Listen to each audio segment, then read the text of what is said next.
नमस्कार दोस्तों। जैसे कि आप सभी को यह सर्वविदित था कि सहायक अध्यापक एलटी कला विषय के अंतर्गत जिस प्रकार से ये 2-2.5 साल जिस प्रकार की कमोबेशी परिस्थितियों से आप सभी लोग गुजरे हैं, इस चीज़ से कोई भी अनभिज्ञ नहीं होगा। सभी को ये पता होगा कि किस किस तरीके से आपने इस भर्ती प्रतिक्रिया के रिजल्ट को जारी करने के लिए आंदोलित रहे, बहुत अधिक प्रयास किया। अंततः जो ये कमोबेशी परिस्थिति थी, हाई कोर्ट के अंतर्गत, न्यायालय के अंतर्गत जिस प्रकार से इसमें जद्दोजहद की जाती, इस भर्ती प्रतिक्रिया के अंतर्गत जो वाद विवाद हुए, अंततः उसका जो अंत बुरा रहा, या कहें जो इसका निरस्तीकरण का जो हाईकोर्ट द्वारा आदेश दिया गया है, वो सभी अभ्यर्थियों के लिए कहीं ना कहीं दुखदायी है। चाहे वो बीएड संवर्ग के अभ्यर्थी हों या फिर स्नातक श्रेणी के तमाम अभ्यर्थी हों, हर किसी के लिए ये अच्छा संकेत नहीं था। या फिर डिसीजन बीएड वालों के पक्ष में आ जाता, कम से कम वो अभ्यर्थी तो संतुष्ट होते हैं, मगर ऐसा कुछ नहीं देखने को मिला। जिस प्रकार से कहा जा रहा था कि बीएड कंपल्सरी इसमें अब हाईकोर्ट द्वारा कहा गया है, तो अब क्या अब कोई उम्मीद दिख रही है कि इस भर्ती प्रतिक्रिया को कहीं ना कहीं बचाया जा सकता है? तो दोस्तों, अगर मैं बात कहूं, अधीनस्थ सेवा चयन आयोग ही इसमें कुछ हस्तक्षेप कर सकता है। वो पुनः हाईकोर्ट में अपना पक्ष रख सकता है इस निरस्तीकरण के आदेश को लेकर कि इसमें हमने भर्ती प्रतिक्रिया कंप्लीट कर दी है, पेपर करवा चुके हैं, और साथ ही इस भर्ती में किसी भी प्रकार की धांधलीबाजी नहीं हुई है और ये पारदर्शिता से ही ये संपूर्ण चीज हुई है, तो इसमें हमें सिर्फ रिजल्ट ही घोषित करना है। तो कहीं ना कहीं जो आयोग है वो अपना पक्ष सुप्रीम कोर्ट के हाई कोर्ट के सामने वो रख सकता है। क्या आयोग अपना पक्ष रखेगा, ये महत्वपूर्ण चीज है। अगर ये पक्ष रखता है तो क्या संपूर्ण भर्ती प्रतिक्रिया को मद्देनजर रखता है, या इसमें सिर्फ किसी एक विशेष जो योग्यता रखते हैं उनको दिया जाए? मगर आयोग किसी एक डिसीजन पे तो जाए। शायद आज या कल एपीएलआई आयोग द्वारा दाखिल हो सकती है, जैसे कमोबेशी सूचनाएं प्राप्त हुई थी, तो उसके आधार पे ये बता रहा हूं कि आयोग बीएड वालों के पक्ष में इस डिसीजन को भी दे सकता है, या संपूर्ण रूप से सभी के पक्ष में ये आ सकता है।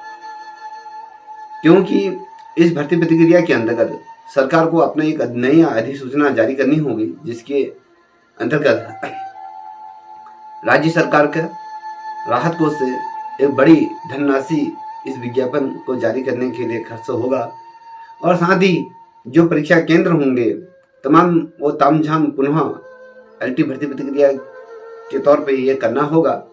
तो इतना अधिक व्यय से बचने के लिए शायद आयोग इस ओर भी जा सकता है कि इस भर्ती प्रतिक्रिया को बचाया जा सकता है।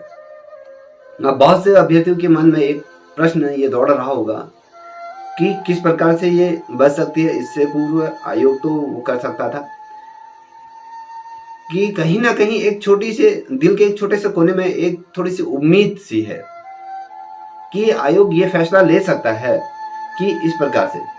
अब बहुत से अभ्यर्थियों के जहन में एक प्रश्न कौतूहल मचा रहा होगा कि भैया ये नॉन बीएड के पक्ष में जाएगा या बीएड के पक्ष में? तो मुझे, अगर मैं अपने आधार पे अगर बात करूं, तो दोनों की ओर इसे जा सकता है। क्यों? क्योंकि अगर ठीक है, न्यायालय ने जो अपना डिसीजन दिया है, मैं उसकी सम्मान करता हूं, उसे सर माथे रखता हूं, और जो बीएड की बात की गई वो सत्य ही कही गई है नॉर्म्सों के आधार पर ये जो तमाम चीज़ें रही, उसी के माध्यम से इस भर्ती प्रक्रिया को निरस्त किया गया।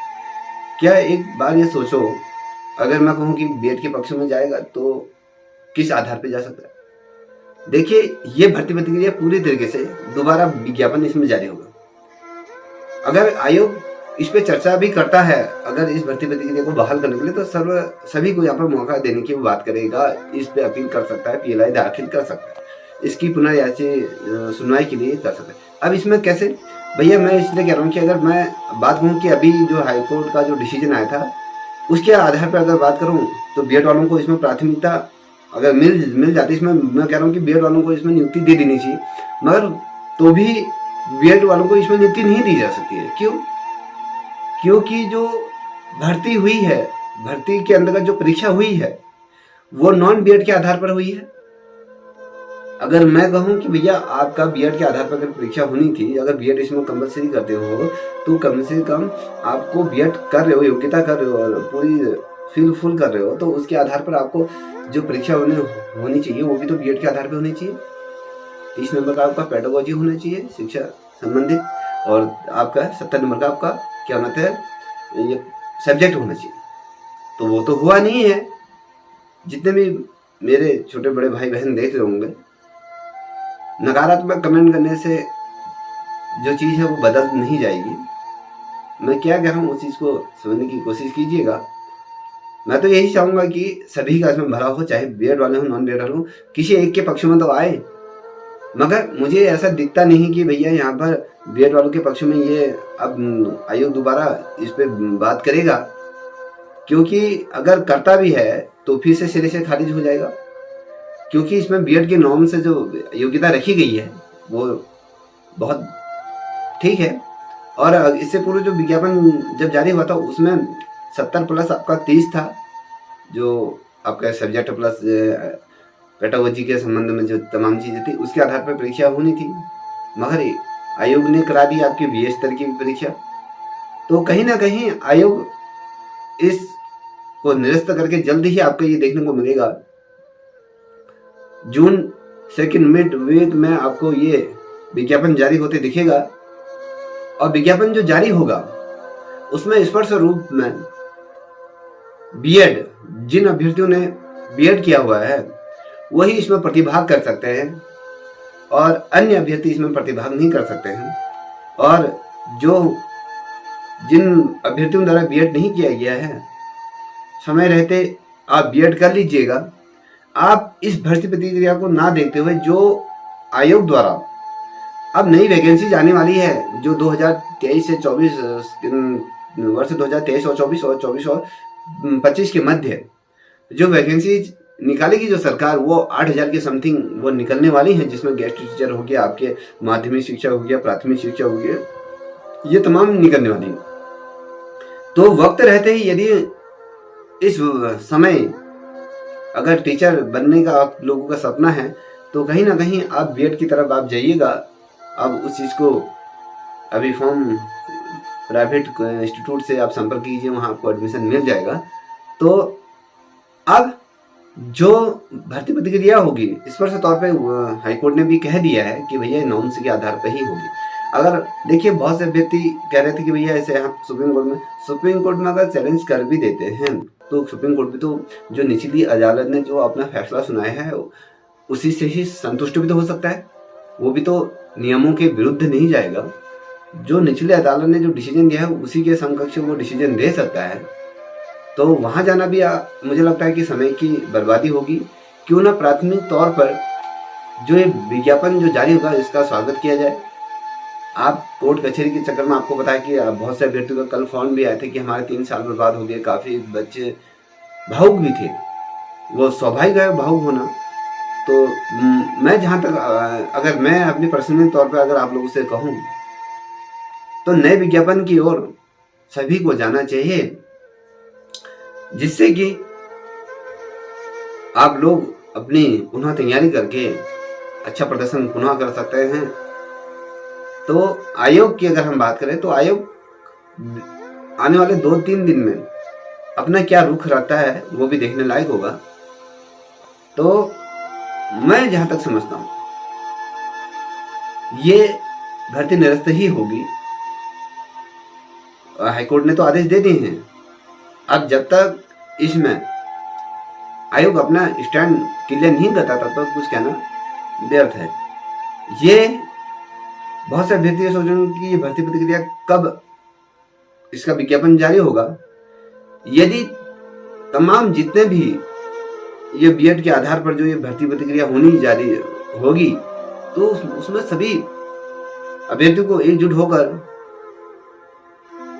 आयोग पर दबाव बनाना चाहिए कि इस भर्ती प्रक्रिया का जो नोटिफिकेशन है जल्दी से जल्दी ये जारी कीजिएगा। ये नहीं कि आप 2023 और 24 के मध्य में जो वैकेंसीज निकलेंगी आप उसमें इस भर्ती को प्लस करके निकाल रहे हो, तो ये नहीं होना चाहिए। ये जो विज्ञापन है इस विज्ञापन को 15 से 1 महीने के अंतर्गत इसका विज्ञापन जारी करने की जद्दोजहद करनी चाहिए, जिससे कि तमाम जितने भी अभ्यर्थी हैं वो कहीं ना कहीं लाभान्वित हो सके, जिससे कि आप नियुक्ति लेके विद्यालयों पे जा सके। जो आप लोगों के जो सपना देखा है वो कहीं ना कहीं पूरा हो सके। कहते हैं ना, खुद को कभी बिखरने मत देना किसी भी हाल में। लोग तो गिरे हुए मकानों की ईंट तक ले जाते हैं, तो कहने का मतलब है अपने आप को बिखरने मत दो। वो पोटेंशियल के साथ आप फिर से उभरो। जो चीज हुआ सो हुआ, अब आगे का देखना है कि हमें अब क्या करना है। मैं जानता हूं यहाँ पर कैमरे के सामने बोलना बहुत आसान है। जिसने मेहनत की है ये दर्द उसके लिए बहुत अधिक असहनीय है, क्योंकि आपकी वो तपस्या कहीं ना कहीं आपका वो मनोबल भी तोड़ती है कि आपको यहाँ पर न्याय नहीं मिला। तो दोस्तों मैं यही कहूँगा कि नई भर्ती की ओर आप सभी को जाना चाहिए। कहीं इधर उधर न जाते हुए नई भर्ती का स्वागत करना चाहिए और पुनः अपनी परीक्षा में जुड़ जाइए। इन्हीं शब्दों के साथ मैं अपनी वाणी को विराम दूंगा। यदि कोई टूटी हुई हो या अगर मेरे से ऐसे कोई ऐसे शब्द कहे गए हो, किसी अभ्यर्थी को बुरे लगे हो, तो मैं आप सभी अभ्यर्थियों से क्षमा प्रार्थी हूँ। तब जय हिंद, जय भारत, जय उत्तराखंड।